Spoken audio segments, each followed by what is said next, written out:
हाय nurses, कैसे हैं आप? I hope you all are doing good और आपकी मेंटल हेल्थ भी सही चल रही होगी। यू मस्ट बी वंडरिंग आज ये वर्ड मैं कैसे यूज़ कर रही हूँ। ये वर्ड मैं इसलिए यूज़ कर रही हूँ because sometime you might be anxious preparing for your test. Sometime your teachers are not feeling good about you because you are not good at your content matter.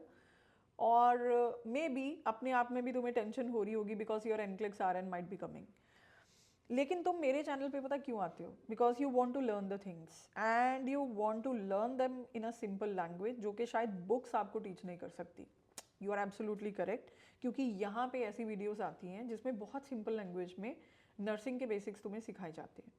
आज एक ऐसे सब्जेक्ट की बात करेंगे बहुत सारे स्टूडेंट्स को डिफ़िकल्ट लगता है, अजीब सा लगता है, क्योंकि मेडिकल सर्जिकल से टोटली डिफरेंट होता है और इसकी डिसीजेस ना हम देख और समझ नहीं पाते हैं इतनी जल्दी जितनी जल्दी हम मेडिकल सर्जिकल में साइन एंड सिम्टम्स देख के समझ आते हैं. जी हाँ, मैं साइकेट्री यानी कि मेंटल हेल्थ प्रॉब्लम्स की ही बात कर रही हूँ. तो मेंटल हेल्थ जो सब्जेक्ट है इसके फाउंडेशन और इसके प्रिंसिपल्स क्या हैं, और अगर आप एनक्लेक्स आरएन या किसी भी टेस्ट के लिए प्रिपेयर कर रहे हो तो किस तरह से आपको मेंटल हेल्थ नर्सिंग सब्जेक्ट जो है वो पढ़ना चाहिए, तो इसके बारे में आज थोड़ी सी बात करेंगे. देखिए, सबसे पहली चीज़, अगर एक अच्छी कॉम्पिटेंट मेंटल हेल्थ नर्स है ना, तो उसको कुछ प्रिंसिपल फॉलो करने होंगे. एक तो उसमें एम्पैथी होनी चाहिए. अब एम्पैथी की जो फीलिंग होती है वो एक प्रोफेशनलिज्म के अंडर आती है. इसमें ना तो हम बहुत ज़्यादा ओवर सिंपैथेटिक हो सकते हैं, ना ही केयरलेसनेस का एटीट्यूड दिखा सकते हैं. तो एक बैलेंस्ड एटीट्यूड जो है वो पेशेंट की तरफ होना चाहिए. एम्पैथेटिक होनी चाहिए, रिस्पेक्टफुल होनी चाहिए टुवर्ड्स अ क्लाइंट. हम लोगों को पता है कि मेंटल हेल्थ का कितना स्टिग्मा है हमारी सोसाइटी में.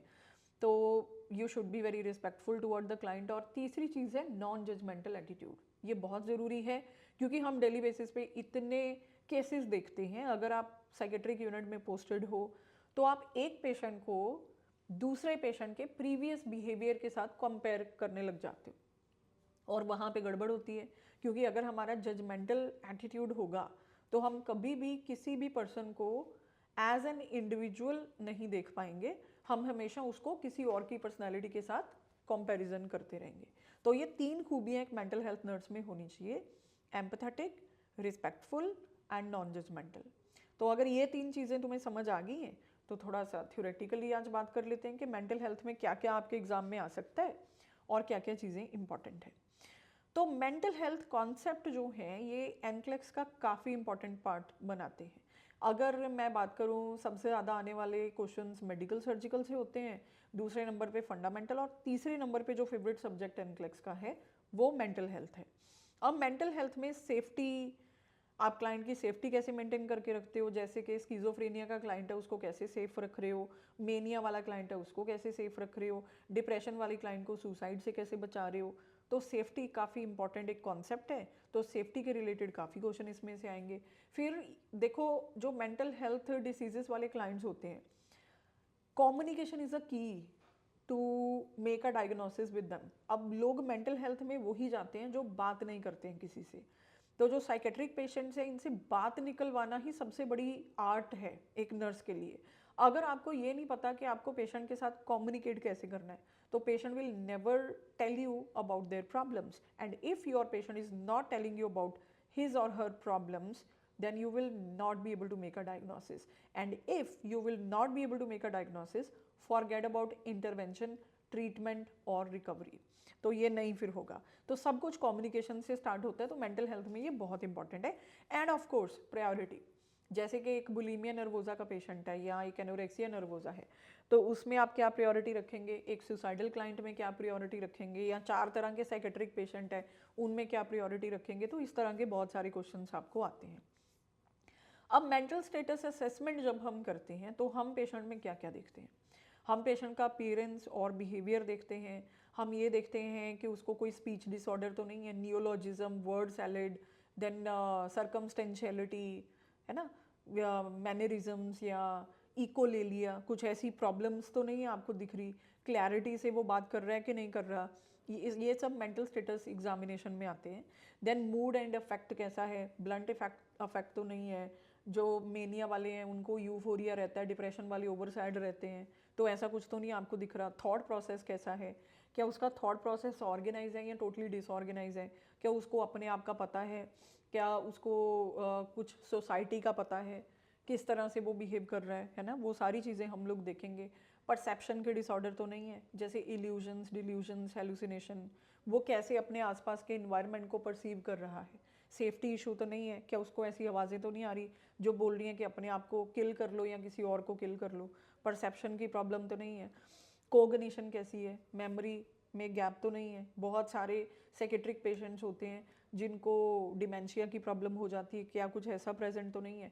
इज़ ही और she oriented to the time place person, तो इसको हम बोलते हैं कि कोग्निशन को हम लोग कैसे चेक करते हैं। देन इनसाइट एंड जजमेंट, हम लोग ये देखते हैं कि पेशेंट जो है उसको अपने आप का पता है, अपनी पोजीशन क्या है सोसाइटी में उस चीज़ का पता है, क्या वो अपने आप से दूसरों को डिफ्रेंशिएट कर पा रहा है, या वो जज कर पा रहा है कौन सा पर्सन किस पर्सनैलिटी का है, who is safe, who is not safe for him. तो ये सारी चीज़ें जो होती हैं वो हम मेंटल स्टेटस असेसमेंट में करते हैं, और इस पे आपको क्वेश्चन आ सकते हैं।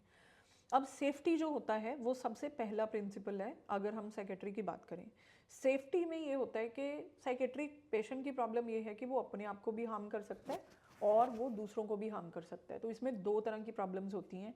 इसमें नर्स को पेशेंट को भी प्रोटेक्ट करना है और अपने आप को भी प्रोटेक्ट करना है।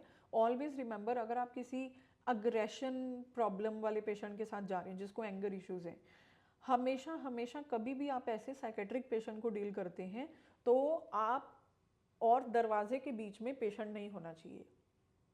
आप और दरवाजे के बीच में क्लैरिटी होनी चाहिए, ताकि अगर आपके ऊपर अटैक होता है तो आप उस दरवाजे से बाहर निकल जाएं। कई बार एक पर्टिकुलर वार्निंग होती है कई कई क्लिनिकल एरियाज में, अगर कोई एग्रेशन इश्यूज वाला पेशेंट है तो उसके रूम में अकेले आप नहीं जाएंगे, you will take somebody with you. जैसे कि हमारे पास गार्ड्स होते हैं या कोई भी होते हैं तो आप उनको लेके जाएंगे।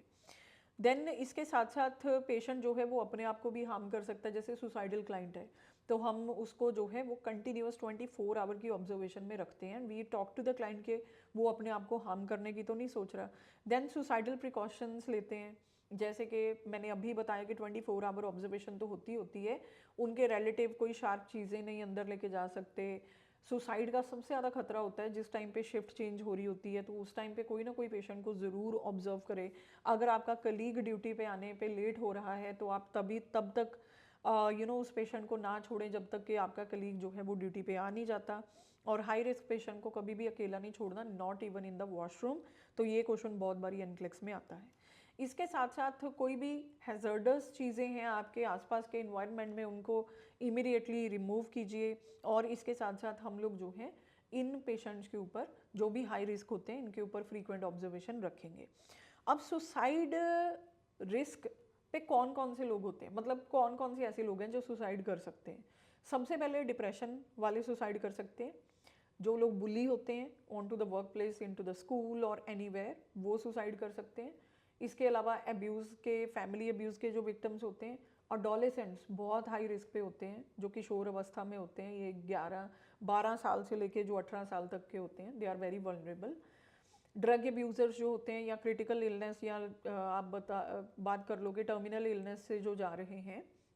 और एल्डरली क्लाइंट्स जो होते हैं, they are at the higher risk. तो ये सारे लोग जो हैं, ये हाई रिस्क क्लाइंट्स जो हैं वो होते हैं। अब आपको कैसे पता चलेगा कि सुसाइडल रिस्क पे है क्लाइंट? सबसे पहले तो वो आपको वर्बल क्यूज़ जो है वो देने लग जाएगा। जैसे कि वो ये बोलेगा कि अब ज़िंदगी का क्या करना है, ज़िंदगी जी ली है, सब कुछ कर लिया है, अब तो ये है कि ख़त्म ही हो जाए। ऐसे ऐसे वर्बल क्यूज़, ऐसी ऐसी बातें वो करने लगेगा। जो डिप्रेशन वाला पेशेंट होगा वो एकदम से आपको बहुत खुश लगने लगेगा, या जो मेनिया वाला क्लाइंट होगा वो आपको शांत लगने लगेगा। कुछ ऐसे ऐसे मतलब आपको सडन बिहेवियर चेंज जो है वो दिखेंगे। और वो भी हाई रिस्क क्लाइंट होते हैं जिन्होंने प्रीवियस अटेम्प्ट करे होते हैं। तो आप देखेंगे कि सडनली पेशेंट जो है वो फिर से ऑनलाइन पॉइजन्स को सर्च करने लग गया, गन्स के बारे में इंफॉर्मेशन लेनी शुरू कर दी, या उसने ऐसे ऐसे मेथड ढूंढने शुरू कर दिए जिससे इजीली जान निकल सके, तो आपको पता चल जाएगा। और इसके साथ साथ वो अपनी कीमती चीज़ों को बांटना शुरू कर देगा, अपनी विल लिखना शुरू कर देगा, अपनी जायदाद जो है वो बांटना शुरू कर देगा। तो आपको पता चल जाएगा कि ये तैयारी कर रहा है सुसाइड करने की। तो आपने जब ऐसे क्लाइंट के साथ बात करनी है तो आपने डायरेक्टली बात करनी है, और आपने उनसे पूछना है कि आप क्या सोच रहे हैं, आपको ऐसा क्यों फील हो रहा है, हम इसके बारे में बात कर सकते हैं। और विजिलेंस जो है उसको और भी इंक्रीज़ कर दीजिए, 24 आवर विजिलेंस तो है ही है, बट अलग अलग पर्सन जो हैं अब इस पेशेंट के ऊपर जो है वो नज़र रख सकते हैं ज़्यादा पहले से। और हम पेशेंट को किसी ऐसी और भी सेफ जगह पे, क्योंकि कई बार क्या होता है कि हेड बैंग करने से भी वो सुसाइड कर सकते हैं, तो किसी ऐसे रूम में लेके जाते हैं जो कि प्रॉपरली जिसमें कुशन्ड वॉल्स होती हैं, so that he can not bang his head against the wall. तो ऐसी ऐसी कुछ स्पेशल अरेंजमेंट्स जो हैं ऐसे पेशेंट के लिए करने पड़ते हैं। हम लोग जब भी ऐसे पेशेंट के साथ कम्युनिकेट करेंगे तो क्लियर सिंपल लैंग्वेज में कम्युनिकेट करना चाहिए। हम लोगों को उन्हें चांस देना चाहिए कि वो अपनी फीलिंग्स को एक्सप्रेस करें। इसके साथ साथ उनके जो भी कंसर्न्स हैं वो हम लेंगे, उनकी फीलिंग्स को एक्नॉलेज करेंगे। हम लोग एक रिस्पेक्टफुल लिमिट के अंडर, क्योंकि जो थेरापेटिक कम्युनिकेशन होती है उसमें एक प्रोफेशनल बाउंड्रीज होनी बहुत ज़रूरी है, तो हम उन बाउंड्रीज के अंदर ही बात करेंगे। अगर कोई डिल्यूजन या हेलुसिनेशन ऐसे पेशेंट को बोल रही है कि सुसाइड करो या दूसरों को किल करो, तो उसके बारे में भी हमें पूछना चाहिए, और अपनी तरफ से कोई एडवाइस या पर्सनल ओपिनियन जो है वो नहीं देना चाहिए। Although shared experiences are allowed in therapeutic communication, but not giving advice on patient's behalf, we cannot take the decision. अब हेलुसिनेशन और डिल्यूजन क्या होती हैं, ये भी आपको इनके ऊपर भी, क्योंकि स्किज़ोफ्रेनिया के ऊपर हर बार ऑलमोस्ट आपको क्वेश्चंस आते ही आते हैं, कोई भी कॉम्पिटिटिव एग्जाम आप उठा लो। हेलुसिनेशन होती हैं जब हमारी पांचों सेंसेस में से किसी भी सेंस में गड़बड़ हो जाती है और हमें वो चीज़ें सुनाई दिखाई देती हैं जो कि एक्चुअली एग्जिस्ट नहीं करती हैं। इस चीज़ को हम लोग हेलुसिनेशन बोलते हैं। और डिल्यूजन जो होती हैं वो फिक्स्ड थॉट होते हैं, जो कि पेशेंट को लगेगा कि ये जो भी मैं सोच रहा हूँ मैं सही सोच रहा हूँ, एक्चुअली वो सही नहीं होते हैं। That are called as delusions. तो हम लोगों को डिल्यूजन और हेलुसिनेशन के बारे में बात करनी चाहिए। वी हैव टू सी कि कुछ पार्ट ऑफ डिल्यूजन या हेलुसिनेशन ठीक भी तो नहीं है।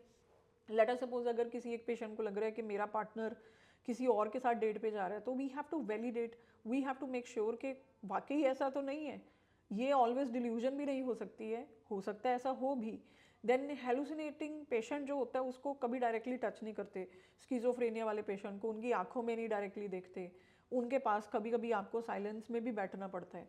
हेलुसिनेशन कई बार तब भी हो सकती है, लेटर सपोज के खिड़की के बाहर सफ़ेद रंग का कपड़ा जो कि सूखने के लिए डाला हुआ है और वो उड़ रहा है ना, और पेशेंट को ऐसे लग रहा है कि वो भूत उड़ रहा है, तो आपको क्या करना है, एकदम से वो स्टिमुलाई से पेशेंट को दूर लेके जाना है, and you have to ask the patient कि उसने क्या फील किया, तो उसके बारे में हमें बात करनी पड़ेगी।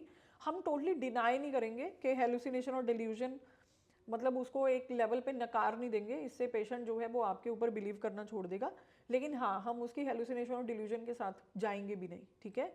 तो हम उसकी बात सुनेंगे कि वो क्या बोल रहा है। एनजाइटी लेवल्स के ऊपर भी आपको क्वेश्चन आ सकता है, जैसे anxiety is a real problem, mild day to day anxiety is you stress which is absolutely normal, it drive you to grow in your life, लेकिन यही एनजाइटी जब मॉडरेट और सीवियर और पैनिक अटैक में convert हो जाती है, तो पेशेंट की सेफ्टी जो होती है वो बहुत इंपॉर्टेंट होती है। कभी भी पेशेंट को पैनिक अटैक आ रहा है तो हमें एकदम से स्टिमुलाई को रिड्यूस करना है और पेशेंट के साथ ही रहना है ड्यूरिंग द पैनिक अटैक। अगर हो सके तो इमीडिएटली इमरजेंसी में पेशेंट को शिफ्ट करना है। कुछ डिफेंस मैकेनिज्म्स भी होते हैं जो कि साइकेट्री में आपको पता होनी चाहिए, जैसे कि ड्रग एब्यूज़ वाले जो लोग होते हैं वो डिनायल को बहुत ज़्यादा यूज़ करते हैं, वो प्रोजेक्शन के प्रिंसिपल को बहुत ज़्यादा यूज़ करते हैं। तो बहुत सारे डिफेंस मैकेनिज्म है, जैसे कि रिग्रेशन होता है, प्रोजेक्शन होता है, रैशनलाइजेशन है, कोई भी आप गलत चीज़ कर रहे हो उसका जवाब आपके पास है, just because you are very good at defend yourself you keep on doing the wrong things, तो उसको रैशनलाइजेशन बोलते हैं। तो डिफेंस मैकेनिज्म हम लोग एक्चुअली स्ट्रेंथन करते हैं साइकेट्रिक पेशेंट्स में, जब हमने उनको किसी साइकेट्रिक कंडीशन से निकालना होता है, लेकिन इसका मतलब ये नहीं है कि डिफेंस मैकेनिज्म को गलत तरह से अगर पेशेंट यूज़ कर रहा है तो आप उसको रोकेंगे नहीं। There should be limit on every type of behaviour in psychiatry. Then as a nurse हमें ये पता होना चाहिए कि एक professional nurse client relationship exist करता है और हमें एक प्रोफेशनल बाउंड्री कैसे मेंटेन करनी है, कितना पर्सनल होके हम पेशेंट को क्वेश्चन पूछ सकते हैं उसके ऊपर भी लिमिट होनी चाहिए। एंड कोई भी गिफ्ट्स वगैरह हम पेशेंट से एक्सेप्ट नहीं करते हैं, और इसके साथ साथ हम पेशेंट को एक्सप्लेन करते हैं कि I can not go on coffee date with you, there should be limit on every behaviour, okay.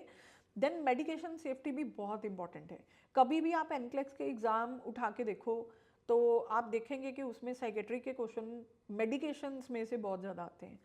Psychiatric medications बहुत इंपॉर्टेंट हैं क्योंकि इनको एब्रप्टली स्टॉप नहीं कर सकते। इनको खाने के बाद इनके थेरेप्यूटिक इफेक्ट्स आने में कुछ हफ्ते लगते हैं। कुछ कुछ ऐसी ड्रग्स हैं जिनको खाने के बाद आपको सेडेटिव इफेक्ट आएगा तो उनको दिन में नहीं ले सकते, उनको रात में लेना होता है। कुछ कुछ मेडिकेशन है जिनको खा के आपको नींद ही नहीं आएगी तो उनको दिन के टाइम में लेना होता है। और भी ऐसी काफ़ी सारी बातें, जैसे कि लिथियम के केस में हाइपोनेट्रेमिया हुआ तो टॉक्सिसिटी हो जाएगी और लिथियम का कोई एंटीडॉट भी नहीं है। क्योंकि साइकेट्री में मेडिकेशंस में बहुत इंपॉर्टेंट पॉइंट्स हैं जिसमें नर्सेज का बहुत बड़ा रोल है, तो इसलिए हमें ये भी पता होना चाहिए कि एज अ नर्स हमें इन चीज़ों के बारे में नॉलेज होनी चाहिए। एनक्लेक्स सेफ्टी के ऊपर बेस्ड एग्ज़ाम है और वो लॉन्ग टर्म में ये दिखता है कि आप सेफ्टी पेशेंट की मेंटेन कर सकते हो कि नहीं, कम्युनिकेशन कैसे कर सकते हो, लीस्ट रिस्ट्रिक्टिव इंटरवेंशन पता है आपको कि वही पहले करनी होती है, assessment before any action is important. अगर आपको इतनी चीज़ों का पता है तो आप एनक्लेक्स में चैम्पियन बन सकते हैं। अगर एनक्लेक्स RN फर्स्ट गो में क्रैक करना है तो नवकिरण नर्सिंग क्लासेस को ज्वाइन करो, क्योंकि ये एक अकेला ऐसा इंस्टीट्यूशन है जिसमें इतने एक्सपीरियंस्ड स्टाफ जो हैं वो आपको टीच करते हैं, इतने एक्सपीरियंस ट्यूटर्स हैं जो कि आपकी हेल्प कर सकते हैं एक सिंपल लैंग्वेज में एनक्लेक्स RN समझने के लिए और आपको चैम्पियन बनाने के लिए। तो नंबर मैं डिस्क्रिप्शन में दे रही हूँ, जिसने क्लासेस में इनरोल होना है वो हमें इस नंबर पे कांटेक्ट कर ले और मैं आपको मिलूंगी नेक्स्ट वीडियो में। Thank you so much, take care.